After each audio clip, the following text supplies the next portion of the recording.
Dan gak usah lama-lama, yuk mari kita simak alur ceritanya.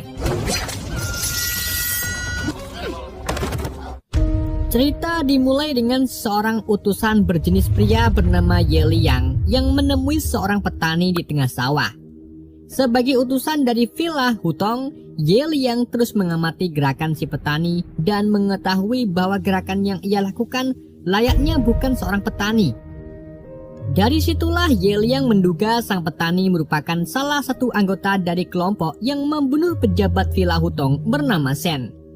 Karena identitasnya tak bisa lagi disembunyikan, akhirnya si petani memberikan perlawanan dengan bermodalkan cangkul. Pertarungan tersebut pun tak berlangsung lama dengan kemenangan Ye Liang.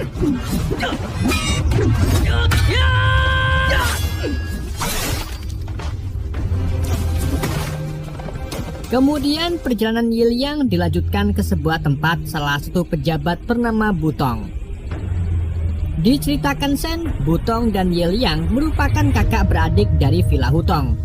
Di saat yang sama, Butong sedang memaksa seorang bocil bernama Feng Yan untuk memberikan barang yang ia terima dari mendiang ayahnya, yaitu Shen. Meskipun nyawanya sedang terancam, Feng Yan menolak perintah Butong. Di sisi lain, Ye Liang yang tiba di tempat Butong dihadang beberapa pasukan yang menganggap Ye Liang sebagai pengkhianat. Namun Ye Liang tak peduli, ia langsung membantai pasukan Butong.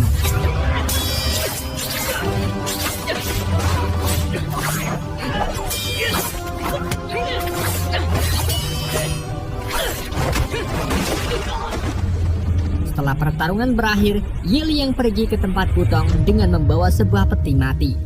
Di sana Ye Liang mengetahui Butonglah pelaku utama yang telah membunuh pejabat Shen setelah melihat Butong mengancam Feng Yan.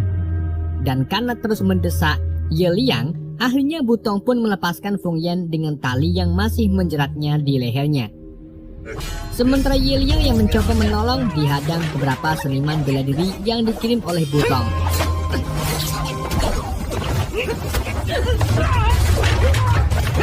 Awalnya Ye Liang sempat meladeni para seniman bela diri, namun setelah mengetahui nyawa Feng Yan sedang terancam, Ye Liang lebih memilih menghindari pertarungan dengan mengunci asisten Butong di sebuah peti mati.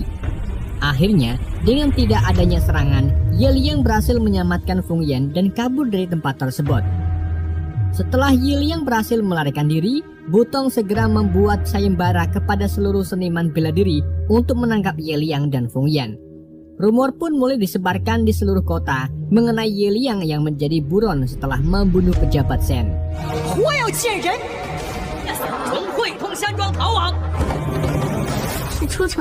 Beberapa hari kemudian, salah satu prajurit melaporkan mengenai Ye Liang yang pergi ke perbatasan barat.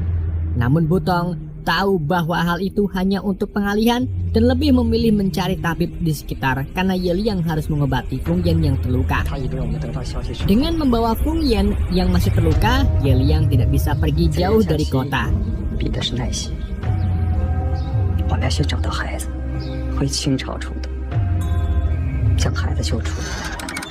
Beberapa saat kemudian, Butong tiba di kediaman seorang tabib. Dan tabib itu langsung menyambut Butong dengan mengatakan ia tidak mengobati siapapun. Karena perkataan sang tabiblah Butong mulai curiga. Dan untuk membujuk sang tabib, Butong memberikan sekepok duit dan mengaku Feng Yan merupakan anak haramnya yang harus dilindungi oleh Ye Liang. Berkat pengakuan Butong, sang tabib pun memberikan informasi mengenai Ye Liang yang sempat singgah untuk pengobatan. Dan dari sang tabib itu juga, Butong mendapatkan informasi kemana Ye Liang pergi. Sebagai rasa terima kasihnya, Butong memberikan tikaman kepada sang tabib. Sementara Ye Liang sudah tiba di sebuah rumah di mana kekasih Feng Yun berhasil selamat. Namun Feng Yun masih mengalami trauma akibat perbuatan Butong.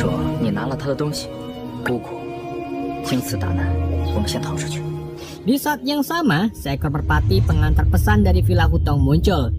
Dari merpati itu, Ye Liang sadar Butong sudah mengetahui tempat persembunyiannya.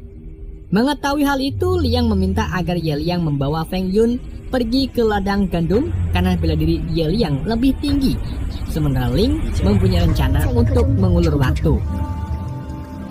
Sesaat setelah Feng Yun dan Ye Liang pergi, Butong pun muncul ditemani oleh sekretarisnya yang bernama Feng. Butong yang mengetahui Ye Liang tidak berada di tempat memerintahkan Feng untuk mencari di sekitar. Sedangkan Butong sendiri mulai mengeteh bersama Ling. Saat Ling menyajikan teh, Butong curiga bahwa teh tersebut telah diberikan racun. Untuk membuktikan perkataan Butong, Ling pun segera meminum teh tersebut. Dan setelah Ling meminum tehnya, Butong mulai memprovokasi Ling.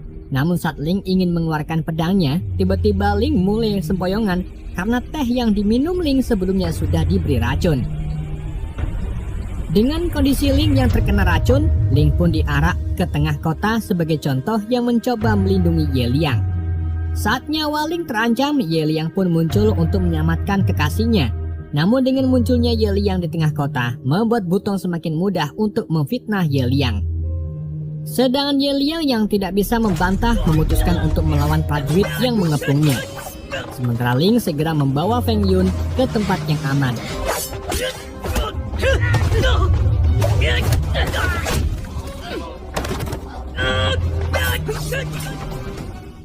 Saat Ye Liang sibuk bertarung, Ling dan Feng Yun tiba di sebuah ladang gandum. Kebetulan Feng yang sudah hilang-hilang menemukan jejak mereka berdua. Akhirnya pertarungan pun tak bisa dihindari antara Ling dan Feng. Karena kondisinya yang terkandung racun, Ling pun berhasil dikalahkan. Namun Ling terus mencoba menghentikan Feng hingga akhirnya Ling pun tewas. Sesaat setelah Ling terbunuh, Ye Liang pun muncul. Melihat kondisi Ling yang tak bernyawa, Ye Liang pun langsung membunuh Feng dengan satu kali serangan. Di malam harinya, kedua belah pihak mengadakan upacara pemakaman. Dan setelah pemakaman usai, Butong mengumpulkan semua pasukannya ditemani beberapa ketua balai kota. Diceritakan sebelumnya, Butong mendapatkan jabatannya. Ia sempat akan dibawa ke pengadilan oleh Shen karena perbuatan jahat Butong. Namun karena Butong menolak, Shen pun terpaksa menyeret Butong dengan paksa meski Butong adalah saudaranya. Karena hal itulah perselisihan terjadi di antara keduanya hingga akhirnya Shen tewas. Setelah tewasnya Shen, Butong mengeklaim jabatan Shen untuk dirinya sendiri. Namun jabatan itu sempat ditentang salah satu ketua balai kota. Menurutnya, perbuatan Butong untuk mencari Ye Liang terlalu berlebihan karena pihaknya banyak yang menjadi korban. Belum lagi, Butong belum mendapatkan bukti konkret mengenai Ye Liang pelaku pembunuhan. Karena perkataan tersebutlah Butong langsung turun tangan dan hanya dengan sebuah bogeman ketua balai kota tersebut pun tewas. Setelah melihat kejadian itu, beberapa ketua balai kota pun mulai khawatir dengan respon pihak kerajaan. Namun Butong segera membungkam ketua balai kota dengan menaikkan bounty untuk menangkap Ye Liang. Berita pun mulai disebarkan dan beberapa seniman bela diri mulai antusias untuk menangkap Ye Liang. Di tempat lain, Ye Liang dan Feng Yan tiba di sebuah kedai teh. Namun Ye Liang mulai curiga setelah pelayan kedai tersebut tidak tahu mengenai teh yang ditanyakan oleh Ye Liang. Benar saja, pelayan tersebut langsung mengincar Feng Yun dan Ye Liang kembali bertarung dengan beberapa seniman bela diri.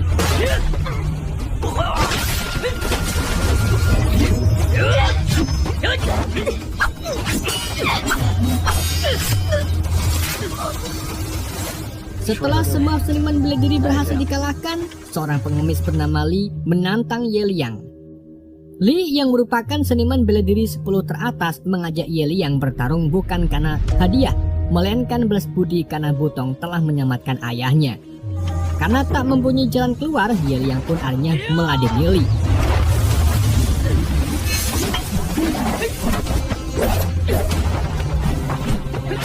Di tengah pertarungan, Feng Yan muncul dari tempat persembunyiannya, dan karena hal itulah Ye Liang lebih memilih melindungi Feng Yan. Namun Li tidak memanfaatkan situasi ini untuk menebas Ye Liang. Melihat Feng Yan, ia teringat dengan anaknya yang telah tiada. Untuk itulah Li lebih memilih melanjutkan pertarungan setelah Ye Liang membebaskan Feng Yan. Feng Yan.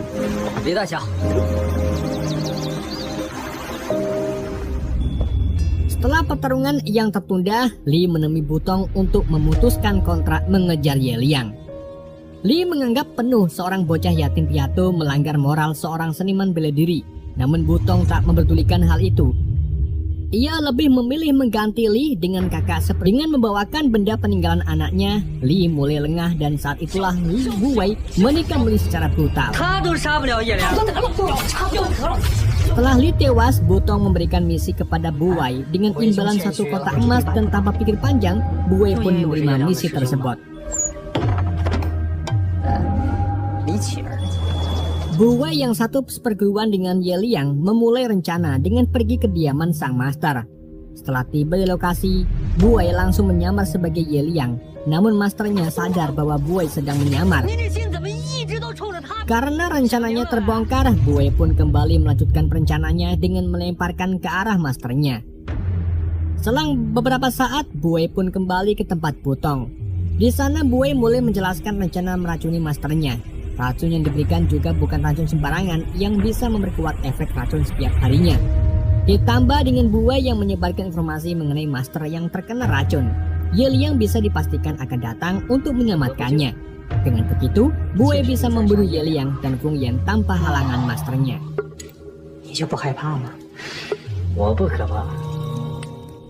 Sementara itu, kondisi Feng Yan tiba-tiba memburuk setelah ia terkena demam.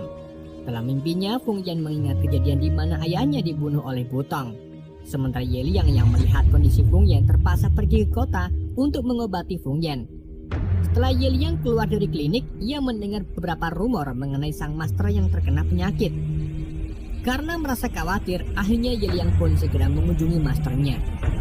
Setelah Ye Liang tiba, ia langsung disambut oleh masternya yang terlihat baik-baik saja.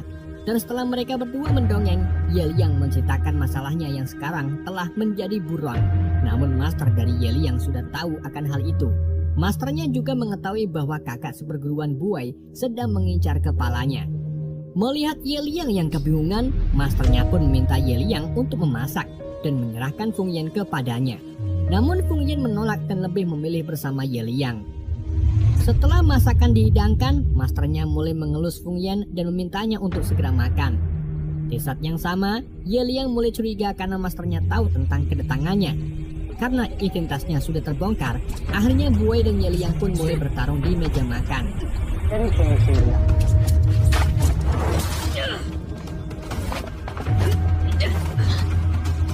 Pertarungan terus berlanjut dengan Ye Liang yang mengambil pedang pemberian masternya. Meski Ye Liang sempat memojokkan Bu Wei, namun Ye Liang mulai sempoyongan karena racun yang disebarkan oleh Bu Wei saat mengelus Feng Yan. Dengan kondisinya yang terkena racun, Bu Wei bisa dengan mudah mengalahkan Ye Liang. Namun, di detik-detik terakhir sebelum Bu Wei membunuh Ye Liang, Feng Yan berhasil membuat perhatian Bu Wei teralihkan, dan dengan memanfaatkan situasi ini, Ye Liang pun berhasil kabur. Sayangnya saat Ye Liang berada di tepi jurang, ia berhasil ditemukan oleh Bu Wei. Sementara Bu Wei yang melihat Ye Liang membuat sebuah penawar agar Ye Liang menyerahkan pedangnya. Sebagai gantinya, Bu Wei akan melepaskan Ye Liang dan Feng Yan. Awalnya Ye Liang tidak mempercayai Bu Wei, namun karena tak ada pilihan, akhirnya Ye Liang pun menyerahkan pedangnya. Sesuai dugaan, sesaat setelah pedang diberikan, Bu Wei melemparkan sebuah jarum yang membuat Ye Liang dan Feng Yan jatuh ke dasar jurang untuk menghindari serangan tersebut. Di keesokan paginya, Bu Wei segera melapor bahwa ia telah membunuh Ye Liang dan Feng Yan ke dasar jurang. Sebagai bukti, Bu Wei menunjukkan pedang milik Ye Liang yang berhasil ia rebut. Melihat Bu Wei yang begitu yakin, Butong pun meminta daftar nama. Namun Bu Wei sendiri bingung dengan apa yang dimaksudkan oleh Butong. Mengetahui hal itu, Butong pun langsung mengajak Bu Wei mendem bareng. Awalnya Bu Wei sedikit ragu, namun setelah Butong minum arak, akhirnya Bu Wei pun ikut mendem bareng. Sambil menyantap makanannya, Butong pun memberikan peti berisi emas. Sementara Bu Wei yang masih waspada menolak menyantap hidangan dan terus minum arak. Tak berselang lama, Bu Wei pun mulai keracunan, sementara Butong terhindar dari racun karena makanan yang ia makan mengandung penawar racun. Di tempat lain, Ye Liang berhasil diselamatkan oleh masternya. Sementara Feng Yun yang melihat perjuangan Ye Liang akhirnya mulai mempercayai Ye Liang. Akhirnya Feng Yun memberikan daftar nama para pedagang. Dari daftar nama tersebutlah pertikaian mulai terpicu karena Shen akan melaporkannya ke pihak kerajaan. Shen tahu para pedagang bekerjasama dengan Butong untuk menjual dagangannya ke pihak asing hanya untuk memperkaya para pedagang dan Butong. Meski Butong beralasan bahwa hal itu untuk memperkuat kondisi Villa Hutong, namun Shen tetap ingin melaporkannya. Sedangkan kondisi Ye Liang yang masih terkena racun akan sulit menghadapi Butong. Untuk itulah masternya mulai melatih tubuh Ye Liang untuk mengurangi efek racun di tubuhnya.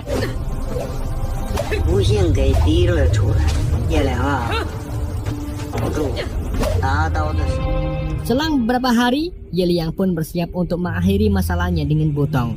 Namun Feng Yun merasa tak tega melihat kepergian Ye Liang karena Ye Liang adalah satu-satunya keluarga yang tersisa.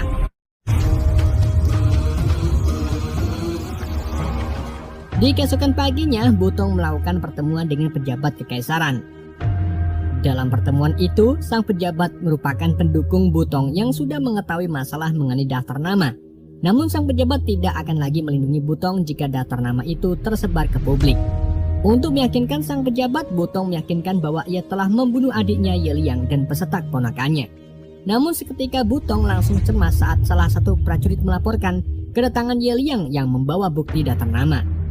Karena tak ingin mengecewakan sang pejabat, Butong pun berinisiatif untuk mengatasi masalah itu. Sayangnya sang pejabat tidak mempercayai Butong mengingat sifat liciknya. Kemudian sang pejabat memerintahkan salah satu bawahannya untuk ikut Butong. Jika Butong tak mampu menyelesaikan masalah, ia memerintahkan untuk mengeksekusi Butong. Sebelum Butong pergi, ia menyarankan sang pejabat untuk meminum teh terbaik yang ia sediakan. Sementara itu, Ye Liang menunjukkan sebuah daftar nama yang selama ini Butong cari. Saat prajurit utusan dari sang pejabat mencoba untuk mengabulkannya, saat itulah Butong membunuh prajurit tersebut. Dengan Butong yang membunuh prajurit itu, cukup menjadi tambahan bukti atas semua perbuatan Butong. Akhirnya Ye Liang pun memutuskan hubungan persaudaraan dengannya dan menyerang Butong.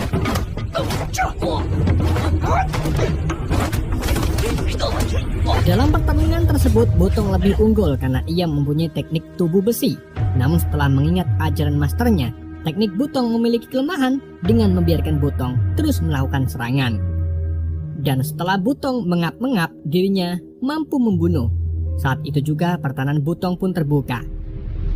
Berkat ajaran sang master, Ye Liang mampu menikam leher Butong saat ia terdesak.